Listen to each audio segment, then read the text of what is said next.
Mesdames et messieurs, bonsoir. Il est pile 22 h, le journal. Voici les titres qui vous seront développés ce soir. Le chef de l'État a reçu le général de la police somalienne. C'était ce matin à la présidence. Et l'Éthiopie et le Kenya accélèrent sur la mise en œuvre des accords bilatéraux sur la sécurité et le commerce.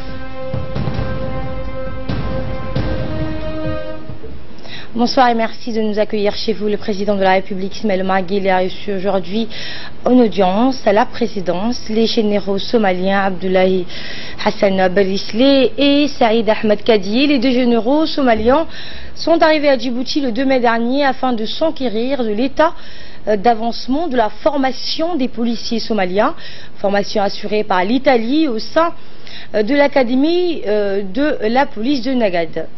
L'ambassadeur de Somalie à Djibouti, Aden Hassan Aden, et le directeur de la police nationale, le colonel Abdullah Abdi Farah, ont pris part à l'audience entre le chef de l'État et les deux généraux somaliens. Nous allons parler cette fois de ce don que la République de Djibouti a octroyé aux sinistrés de Beledweyne, capitale de la région de Hiran, située au centre de la Somalie, suite aux graves inondations consécutives à des pluies diluviennes qui ont contraint des milliers de personnes à quitter leur habitation à Beledweyne. Rappelons que nos soldats alliés, notamment à leurs homologues éthiopiens dans le cadre de la mission AMISOM, avaient mobilisé les ressources matérielles dont ils disposent pour sauver le maximum des vies et atténuer les effets de cette calamité sur les populations civiles.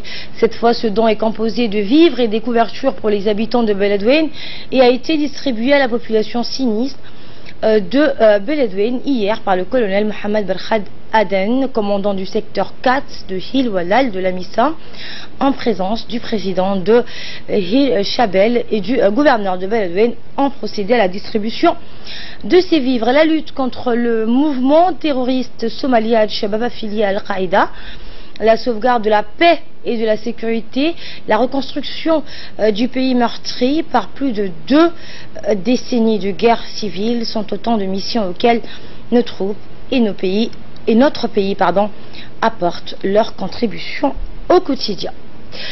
Également dans l'actualité, sous le patronage du Premier ministre et par intérim, le ministre de la Justice, Momin Ahmed Cher, a été lancé aujourd'hui au Palais du Peuple un atelier du travail destiné à élaborer la nouvelle politique nationale en matière d'enseignement technique et de formation professionnelle. Le point nous est fait par Hussein Aled. Sous le haut patronage du Premier ministre par intérim, ministre de la Justice, M. Momin Ahmed Cher, a été lancé aujourd'hui au Palais du Peuple un atelier de travail destiné à élaborer la nouvelle politique nationale en matière d'enseignement technique et de formation professionnelle. Des tables rondes seront organisées pour approfondir les réflexions et proposer des programmes d'encadrement et de formation adaptés. Cet important événement a réuni au nombre de hauts responsables politiques, dont le ministre de l'Éducation nationale et de la formation professionnelle, M. Moustapha Mohamed Mahamoud, le ministre du Travail chargé de la réforme administrative, M. Hassan Idriss Samliye, la ministre en charge du logement, Mme Amina Abdi Aden. Ces processus participatifs permettra de détailler dans un document la nouvelle approche en matière d'enseignement technique et de formation professionnelle. Un plan d'action opérationnel sera proposé. Il inclura l'ensemble des acteurs de deux secteurs publics et privés. Cette initiative fait suite aux États généraux de l'éducation qui s'y sont tenus en 1999 et les assises nationales de l'enseignement technique et de la formation professionnelle organisées en décembre 2007. Elle devra prendre en compte les recommandations formulées dans différents documents accompagnant la stratégie dite Djibouti Vision 2035.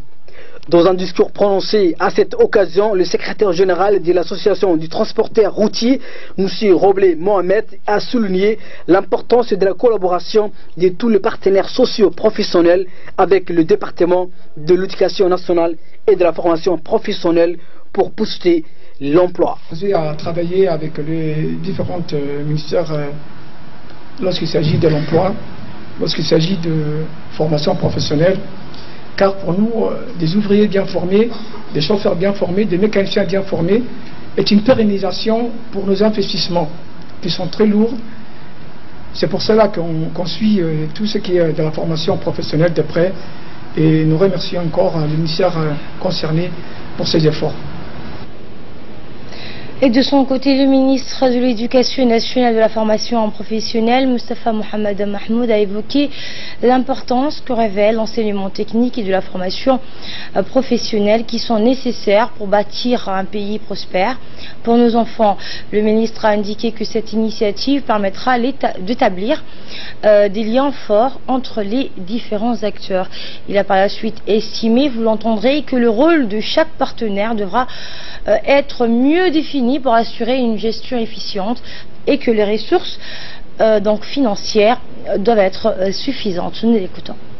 La tenue d'ateliers associant donc les principaux acteurs économiques, les partenaires sociaux et de la société civile portant sur la présentation de la situation de la formation aujourd'hui, l'identification des forces et des faiblesses, les enjeux et orientations devront soutenir la réforme de ce secteur.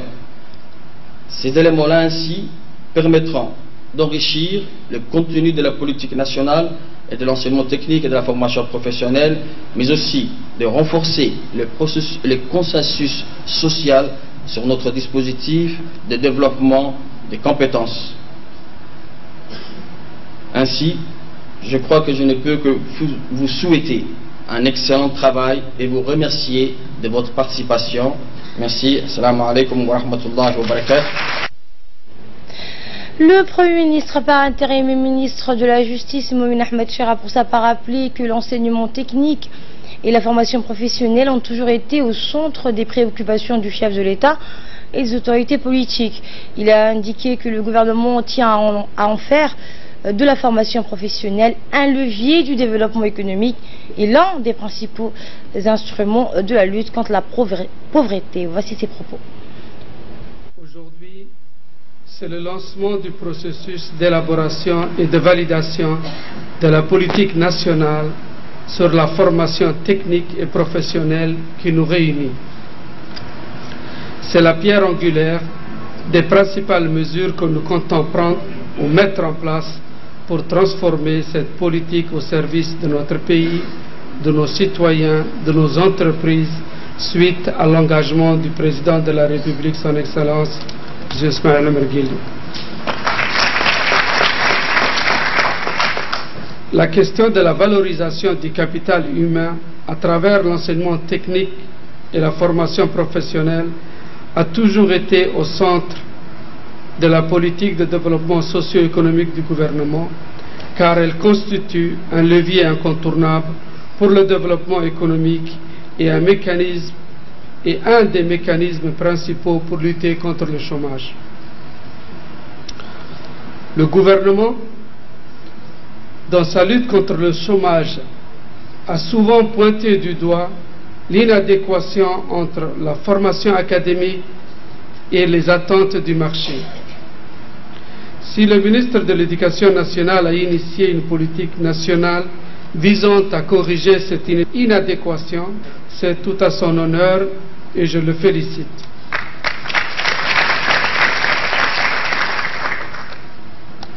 La présence ici, dans cet atelier, des principaux acteurs économiques, des partenaires sociaux et de la société civile au sein du comité de réflexion témoigne de la volonté d'impliquer tous les acteurs concernés sur la question. La formation professionnelle mobilise de nombreux acteurs.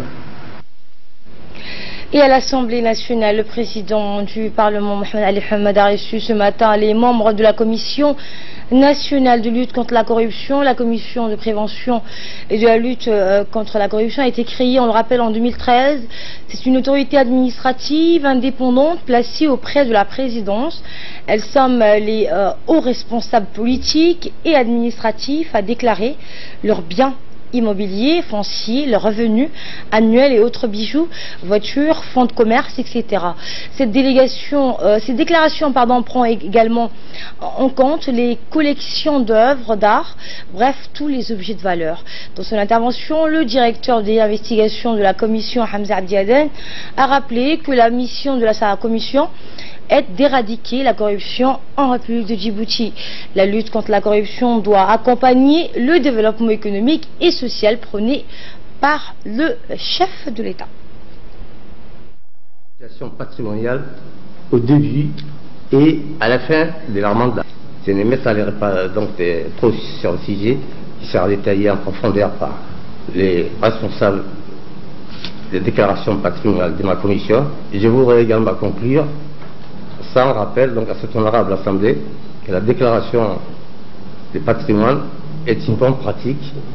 Donc c'est donc seulement un devoir national, un impératif démocratique et une obligation donc républicaine.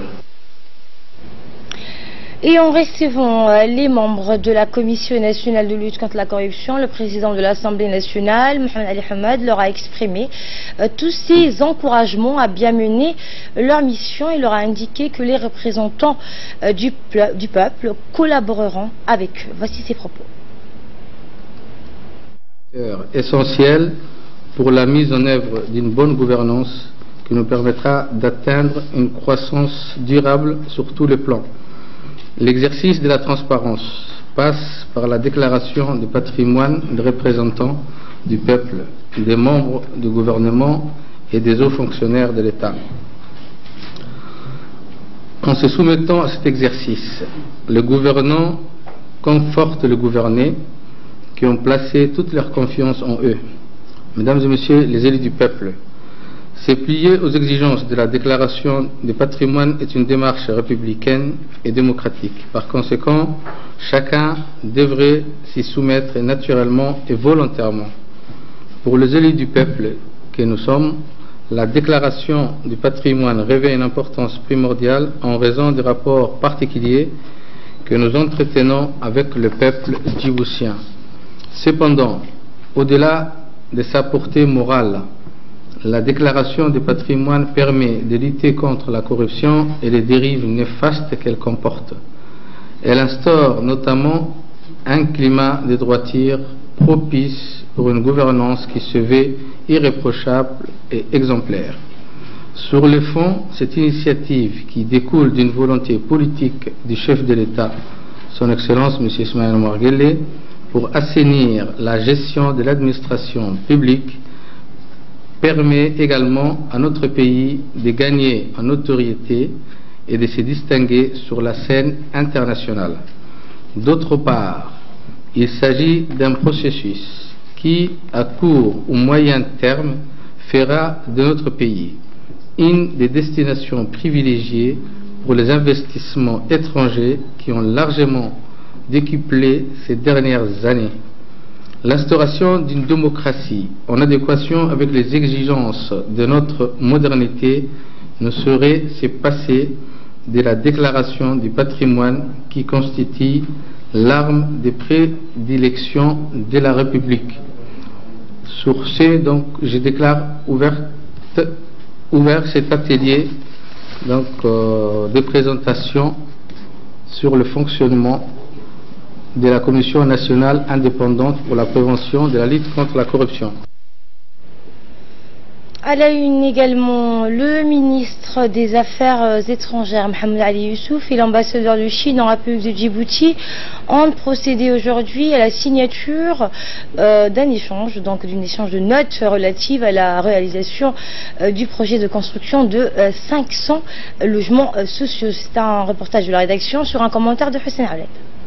Le ministre des Affaires étrangères et de la coopération internationale, M. Mohamed Ali Youssouf, et l'ambassadeur de Chine en République de Djibouti, M. Fung Hangui, ont procédé aujourd'hui à la signature d'un échange de notes relatives à la réalisation du projet de construction des 500 logements sociaux, et c'est en présence de la ministre déléguée au logement, Mme Amina Abdi Aden, du conseiller économique et commercial de l'ambassade de Chine, du secrétaire général du ministère des Affaires étrangères et de la coopération internationale. Dans son intervention, le chef de la diplomatie djiboutienne a souhaité d'abord la bienvenue à l'ambassadeur de la République République populaire de Chine et a remercié au nom du peuple et du gouvernement djiboutien, le gouvernement et le peuple de la République populaire de Chine pour ces dons sans contrepartie destinés à la construction de 500 logements sociaux dans la zone de Balbala, à proximité de l'université de Djibouti.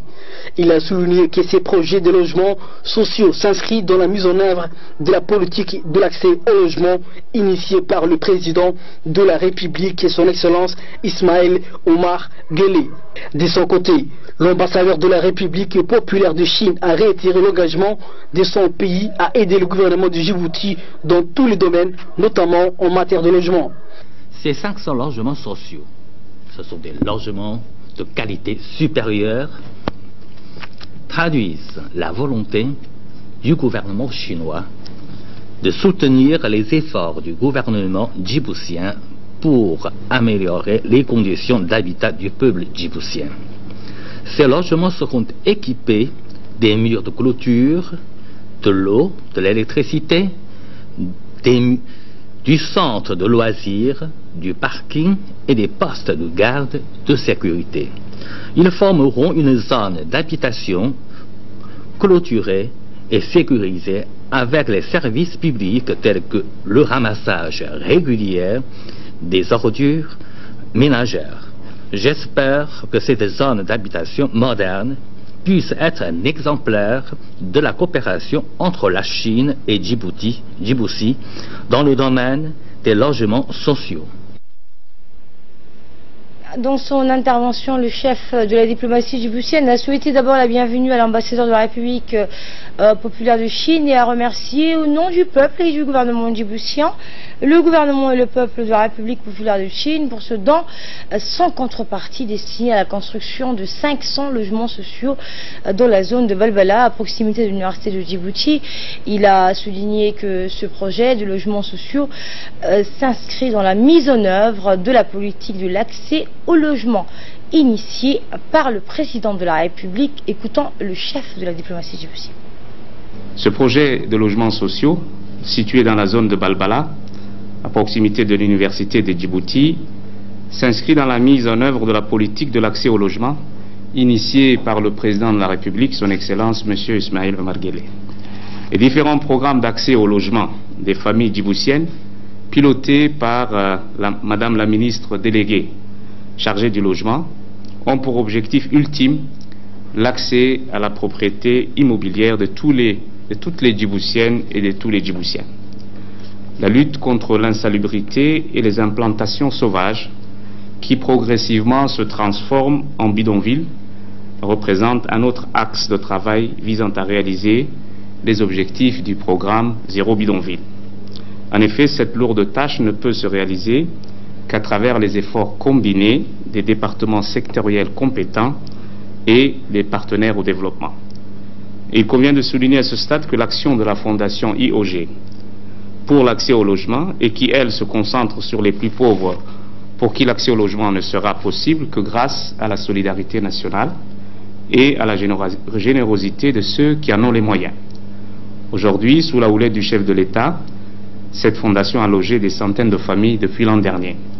Le ministère délégué au logement est en train d'exécuter pour sa part 840 logements sur financement du fonds saoudien. 500 logements suivront avec le financement du FADES. Par ailleurs, je n'ai nul besoin de citer les milliers de logements exécutés ou en cours d'exécution par le ministère délégué chargé du logement dans le programme d'investissement national plus communément appelé PIN, sans parler des centaines de parcelles viabilisées qui seront rendues disponibles prochainement. Je vous remercie. Plus Hussein est avec nous sur ce plateau. Hussein, bonsoir. Bonsoir, et on vient d'entendre donc le chef de la diplomatie djiboutienne sur ces 500 logements sociaux. Qu'est-ce que l'on peut retenir? Oui, donc effectivement, Asma, donc les logements constituent Asma désormais une priorité donc, pour le gouvernement. C'est pour cela que le président de la République, Ismaël Omar Guelleh, donc a déclaré 2018 année du logement. Cette volonté donc Asma politique et sans précédent a ainsi donc donné une grande visibilité donc au secteur en générant donc une nouvelle dynamique de l'ensemble des acteurs nationaux et internationaux donc sur le sujet. Cette dynamique donc est renforcée par les dispositifs donc réglementaires et stratégiques mis en œuvre par le gouvernement pour donc favoriser le développement du secteur de logement à Djibouti. En effet, donc la réduction substantielle du déficit en logement et l'éradication du phénomène du mal logement constituent l'épine dorsale donc des actions assignées au gouvernement par le président de la République Ismaël Omar Guelleh. La coopération internationale a été également mise au service donc du logement. C'est dans ce cadre donc cet accord SMA a été signé aujourd'hui par le chef de la diplomatie djiboutienne Mahmoud Ali Youssouf. Merci Hossein Ahmed pour ces précisions. Également dans l'actualité, santé à présent, le ministre de la Santé, Dr Jamal Mewaki, accompagné du ministre de l'Équipement et des Transports, Mohamed Abdelkader Moussa, s'est rendu ce matin à Asirila, dans la localité, une localité donc située dans la région du Dikil, où ils ont participé à la cérémonie officielle de clôture des activités de la caravane médico-chirurgicale. Une équipe médicale fut dépêchée sur les lieux le 2 mai dernier. À son arrivée, le ministre de la Santé et sa délégation ont été accueillis par le préfet de la région, Mohamed Chekho, et le président du conseil régional, Abdelrahman Younis Aré. À noter la présence du sultan de Gobaad, Habib Boko. De nombreux parlementaires de cette région étaient également présents pour l'occasion. Les habitants de cette localité sont venus en masse pour réserver un accueil chaleureux à la délégation ministérielle.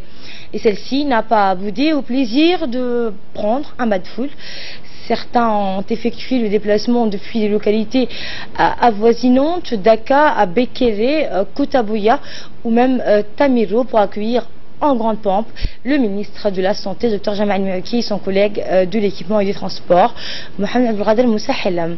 Les élus locaux, les chefs coutumiers ainsi que les notables de la région d'As'ela ont tous répondu présents pour assister à cette cérémonie haute en couleurs. C'est donc dans une ambiance festive que le ministre de la Santé et sa délégation ont été plébiscités par la foule en liesse pour témoigner ainsi de leur satisfaction unanime quant à cette caravane médico-chirurgicale qui a enregistré près de 3100 patients consultés.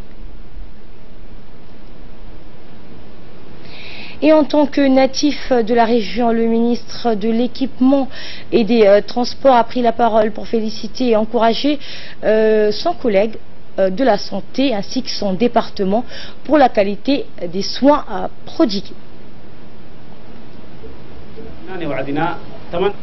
Et en prenant la parole à la ceinture, le ministre de la Santé a brièvement rappelé les contours de cette stratégie de la caravane médico-chirurgicale qui vise à garantir l'universalité de la couverture sanitaire à travers le déploiement périodique des soins et des prestations de qualité au plus près des populations des régions. Écoutons le ministre de la Santé.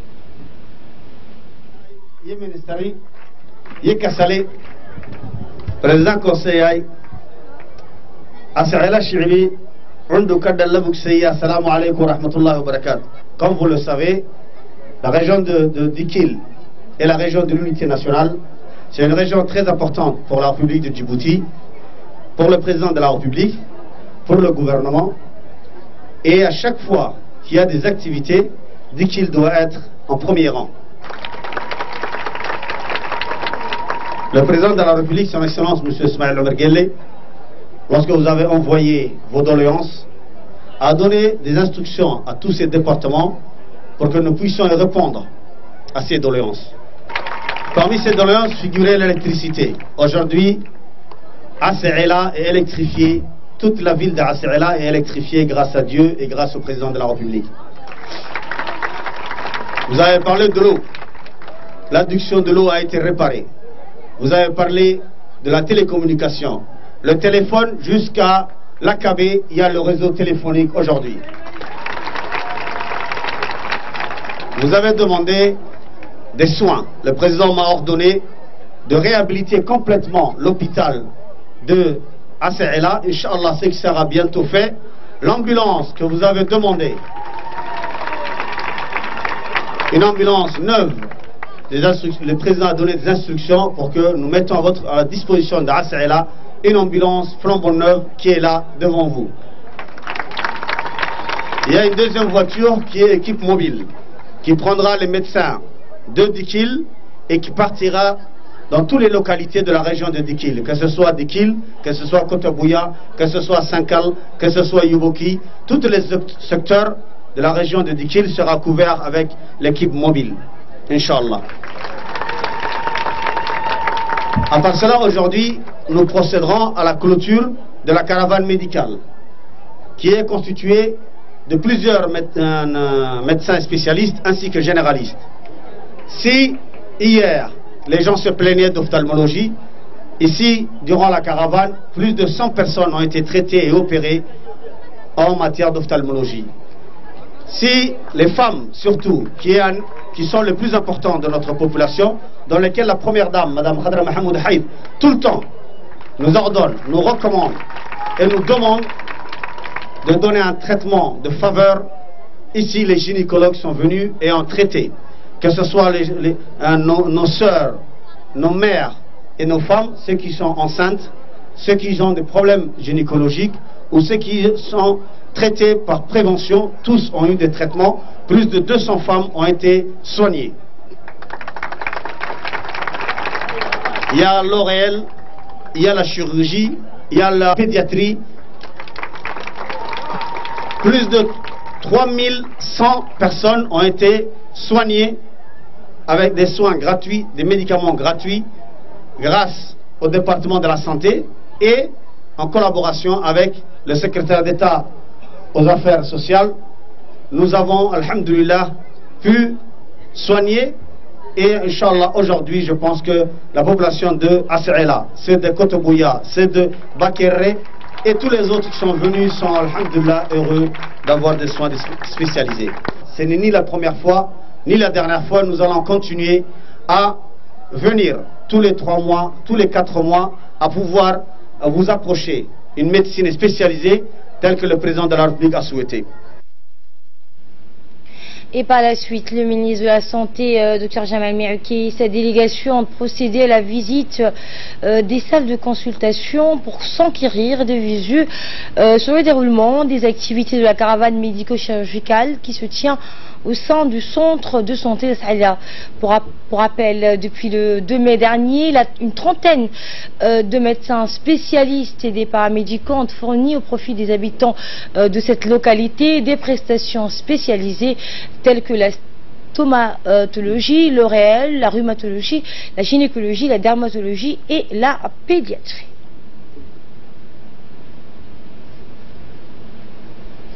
Et toujours en marge de cette cérémonie marquant la clôture des activités de la caravane médico-chirurgicale, Dr Jamal Merouki a procédé également aux remises des 2 ambulances flambant neufs, un véhicule donc de l'équipe mobile, des stocks de médicaments, des lots de 15 000 moustiquaires imprégnés, des baillots d'ouverture et enfin des vivres pour 200 ménages vulnérables ont été remis en main propre au médecin-chef du CMH de Dikil, Dr Ahmad, et entre autres, et aux autres responsables locaux.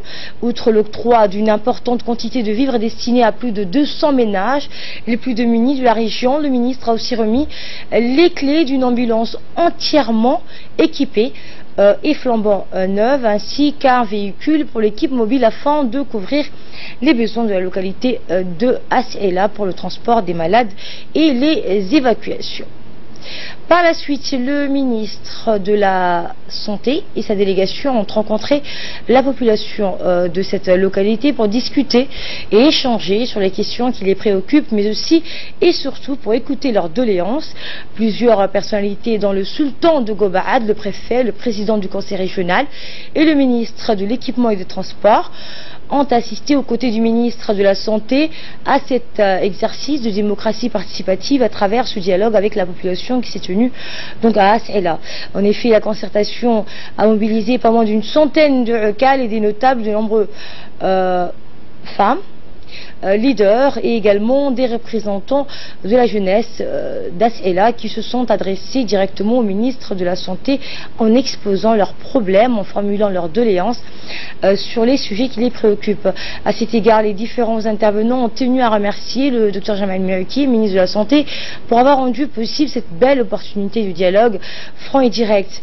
Ils ont par ailleurs félicité le chef de l'État, Ismaël Omar Guelleh, ainsi que son gouvernement pour tous ces efforts engagés que l'autel du développement du pays et plus particulièrement pour cette politique audacieuse et équitable, notamment en matière de développement rural. Le ministre de la Santé a remercié à son tour les habitants de As'ela pour l'accueil chaleureux qui lui a été réservé, tout en soulignant que cette culture d'hospitalité, cet esprit de cohésion et ce sens de partage constituait la singularité de la population d'As'ela. Et enfin, le ministre de la Santé a indiqué qu'il a pris bonne note de toutes les doléances formulées qui seront transmises par ces soins aux membres du gouvernement, et ce afin d'y répondre dans les plus brefs délais. Sport à présent, l'équipe de football de moins de 13 ans formée au centre de la garde républicaine s'est envolée hier soir à destination de Paris pour participer au U13, une catégorie sportive nommée Benjamin, réservée aux joueurs de moins de 13 ans, encadrés par les entraîneurs et accompagnés par nos reporters sportifs. Ces jeunes ont été salués à l'aéroport international de Djibouti par le chef des corps de la garde républicaine, le colonel Mohamed Jama, et en présence du ministre de l'économie et des finances, Ilyas Mssadouali. Ils participent au mondial de moins de 13 ans. Cette compétition réunira du 10 au 13 mai plusieurs dizaines d'équipes de moins de 13 ans venues du monde entier. Ces jeunes représenteront les couleurs du drapeau et ce championnat sera un tremplin pour promouvoir le football djiboutien. Écoutons le mot du ministre de l'économie et des finances. Je suis un père heureux et je suis un responsable heureux en même temps, parce qu'il y a une équipe qui a été sélectionnée de Djibouti pour participer à un championnat du monde de pipi qui se déroulera en France dans les jours à venir. Et je suis extrêmement ému de voir tous ces enfants habillés aux couleurs de Djibouti, entraînés par une équipe que vous savez très bien, c'est Barre Football Club, une équipe dédiée, et la garde républicaine qui encadre tout ça à travers les facilités que les responsables, en particulier le chef de corps de la garde républicaine, colonel Mohamed Jama, a bien voulu accueillir les Djiboutiens pour s'entraîner et pour préparer, qui sait, peut-être le futur champion. Et ce soir c'est le départ, donc comme tout père, je suis là à l'aéroport accompagné non seulement mon fils, mais les fils de Djibouti, que je vois la joie à travers eux, mais également à travers les parents que nous sommes. On leur souhaite bonne réussite et qu'ils nous reviennent en sécurité et avec la coupe. Et dans le cadre de la célébration des festivités du 41e anniversaire de l'indépendance, le Haut Commandement militaire a décidé d'organiser des activités de sensibilisation des jeunes écoliers aux valeurs de la patrie. En effet, tôt ce matin, ce sont plus d'une centaine d'élèves de l'école primaire publique annexe 1 qui se sont rendus à la base de l'armée de l'air, accueillis par les hauts responsables militaires. Les écoliers ont découvert les hélicoptères et les avions de l'armée de l'air. Pour beaucoup d'entre eux, c'était une première. Écoutez la directrice de l'école primaire de l'annexe 1 qui s'est dit satisfaite de cette visite et qui remercie justement l'ensemble de l'armée pour cette découverte.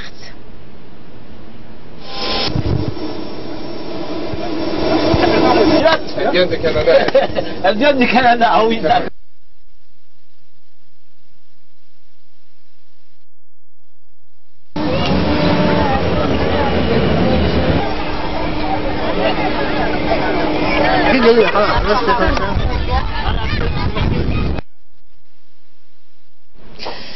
Nécrologie pour clore l'actualité nationale. Une grande dame djiboutienne nous a quittés hier soir. Il s'agit de feu Medina Omar Mohamed. Elle est morte subitement hier soir à Tadjoura, où toute la ville a ressenti sa disparition. Il se voit endeuillé. Feu Medina Omar laisse un grand vide auprès de sa famille, femme de caractère. Cette dernière était connue pour son franc-parler, sa bonté et son courage. Elle était très impliquée dans les activités sociales et communautaires sur l'ensemble de la région de Tadjoura. Née en 1961, Feu Medina Omar Mohamed laisse derrière elle 5 enfants et une petite fille. Feu Medina Omar était la sœur de l'actuel ministre de l'Intérieur Hassan Omar. En cette circonstance douloureuse, nous présentons nos condoléances à l'ensemble de sa grande famille. L'ambassadeur de Djibouti en poste en Allemagne, Adel Mohamed El Etta, adresse également ses sincères condoléances à la famille et aux proches de la défunte, qu'Allah l'accueille dans son paradis éternel. Inna lillahi wa inna ilayhi raji'un. Et de là, nous passons à ce qui domine l'actualité régionale. Tout d'abord, Fardous Hussein est avec nous. Bonsoir Fardous. L'Éthiopie et le Kenya accélèrent la mise en œuvre des accords bilatéraux sur le commerce et la sécurité. Bonsoir Asma. En effet, le Kenya et l'Éthiopie ont accepté de suivre la mise en œuvre de l'accord sur le statut spécial entre les deux pays, Asma, qui devrait avoir des retombées économiques et sécuritaires pour leurs concitoyens. Pour plus de précisions, suivez ce commentaire. Le Kenya et l'Éthiopie ont établi une commission bilatérale qui est le plus haut niveau de coopération bilatérale structurée. Le président Uhuru Kenyatta qui a noté que si la circulation des biens et des personnes entre les deux pays a été améliorée par la construction de guichets uniques à la frontière dans la ville éthiopienne de Moyale, des délais de délivrance clairs doivent être mis en place dont les deux pays bénéficient de la relation spéciale. Les deux dirigeants ont également discuté de la mise en œuvre de l'accord d'achat d'électricité, en vertu duquel le Kenya importerait jusqu'à 400 MWh d'électricité par an. L'Éthiopie achève actuellement le grand barrage de la Renaissance qui, espère-t-elle, lui permettra de répondre aux besoins d'électricité de la région. Alors que l'Égypte s'est opposée au projet de barrage en raison des craintes que cela pourrait affecter le flux d'eau en aval, le Soudan et le Kenya ont déjà exprimé leur enthousiasme à l'occasion d'importer de l'électricité d'Éthiopie. Le président Kenyatta et le premier ministre Abiy Ahmed ont également discuté de la stratégie d'antiterrorisme des deux pays qui donne la priorité à la stabilisation de la Somalie et à la victoire contre Al-Shabaab. Actualité internationale, c'est une semaine décisive, Fardous, pour l'accord sur le nucléaire iranien. Eh bien, Asma, on peut effectivement dire que c'est une semaine décisive pour la diplomatie européenne, alors que Donald Trump doit décider samedi s'il se retire ou non, donc les États-Unis, de l'accord nucléaire iranien. Explication. Les Européens multiplient les efforts pour convaincre la Maison-Blanche et ne cachent pas leur inquiétude face à un éventuel retrait américain. Ces dernières semaines, Emmanuel Macron, Angela Merkel et Theresa May se sont relayés pour tenter de faire plier le président américain. Les dirigeants français et allemands et britanniques ont concédé que l'accord avec Téhéran était imparfait et que le plan pourrait être désormais le compléter. L'Iran, de son côté, a averti que les États-Unis regretteraient, comme jamais, leur éventuel retrait du texte, tout en restant vague sur ses intentions. Une reprise de ses activités nucléaires à un rythme élevé figure parmi les hypothèses. En Tunisie, cette fois Fardous, le parti Ennahda proclame sa victoire aux élections municipales. Tout à fait, donc le parti islamiste Ennahda a donné légèrement gagnant des premières élections municipales en Tunisie, proclame sa victoire assurant qu'elle était donc très importante pour la décision et la transition démocratique. Regardez. Les premières municipales libres de Tunisie ont été marquées par une forte abstention hier. Les Tunisiens, se disant démobilisés par les difficultés économiques et politiques, lors d'un vote jugé crucial pour enraciner la démocratie dans le pays. Les résultats publiés par un institut de sondage a donné le parti islamiste Ennahda légèrement en tête avec 25%, talonné par le parti présidentiel Midatounès, 22%, loin devant les autres formations. Des chiffres non confirmés par l'instance en charge des élections qui donnera ses résultats dans les jours à venir. Les 5,3 millions d'électeurs tunisiens inscrits ont voté pour les conseillers de 350 municipalités. Parmi 57 000 candidats, ces conseillers devront ensuite élire les maires d'ici la mi-juin. Et enfin, pour clore l'actualité internationale, Vladimir Poutine officiellement investi pour son 4e mandat présidentiel. Effectivement, Asma, c'était le 18 mars dernier. Le président russe sortant, Vladimir Poutine, arrivait à la tête du premier tour de l'élection présidentielle avec plus de 76% des suffrages.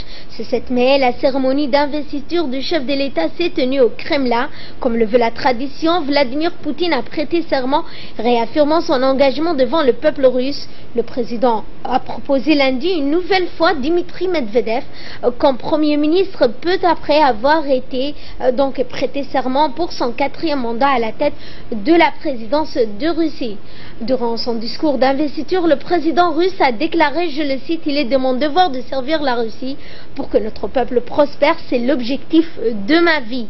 Le 18 mars, Vladimir Poutine a été réélu avec 76,7% des voix, ouvrant ainsi la voie à son 2e mandat consécutif et 4e au total. Ce nouveau mandat court jusqu'en 2024 où le président fêtera ses 72 ans. Dès la diffusion des résultats partiels, Asma le désignant comme réélu, Vladimir Poutine s'était adressé à ses partisans, leur promettant donc de grands accomplissements pour la Russie. Il avait alors souligné l'importance de l'unité au sein du peuple russe. Merci Fardos Fassem pour toutes ces précisions. Merci à vous de l'avoir suivi. C'est la fin de ce journal.